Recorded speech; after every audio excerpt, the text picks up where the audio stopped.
நீங்க செந்தில் பாலாஜி பொறுத்தவரைக்கும் அவர நீங்க லேசா எடை போடக்கூடாது. அவரு எந்த இடத்துல இருந்து வந்தாங்கன்னு நீங்க பார்க்கணும். மதிமுகல ஒரு கவுன்சிலரா இருந்து, அந்த இடத்துல இருந்து படிப்படியா, படிப்படியா உயர்ந்து அவர் வந்து இந்த ஒரு ஆமா.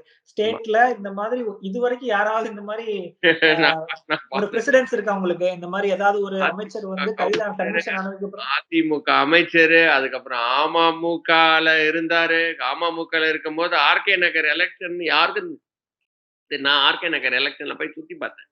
சுத்தி பார்க்கும்போது தான் எனக்கு தெரிஞ்சது. அந்த ஆர்கே நகர்ல ஜெயிச்சதுக்கு மிகப்பெரிய காரணம் டிடிவி ஜெயிச்சதுக்கு மிகப்பெரிய காரணமே செந்தில் பாலாஜியோட மைண்ட் தான். அந்த ரூ. 20 நோட்ட குடுத்து பாதி இங்க குடுத்து, அங்க பாதி குடுத்து, எலக்ஷனுக்கு அப்புறம் நீங்க வந்து ரூ. 20,000 வாங்கிக்கோங்கன்ற அந்த கான்செப்ட் எல்லாம் யப்பா! அப்படின்ற அளவுக்கு தான் இருந்துச்சு. இன்னைக்கு வந்து திமுகல இருக்கிறாரு. சொல்லுங்க. சாரி. ஆமா இந்த அளவுக்கு அவங்களுக்கு இப்போ திமுக பார்ட்டிய பொறுத்தவரைக்கும் செந்தில் பாலாஜி பெரியாரிஸ்டா, இல்ல திராவிட கொள்கையை சார்ந்தவரா, அந்த மாதிரி பார்த்தா அவர சேர்த்தாங்க. அவர் ஆல்ரெடி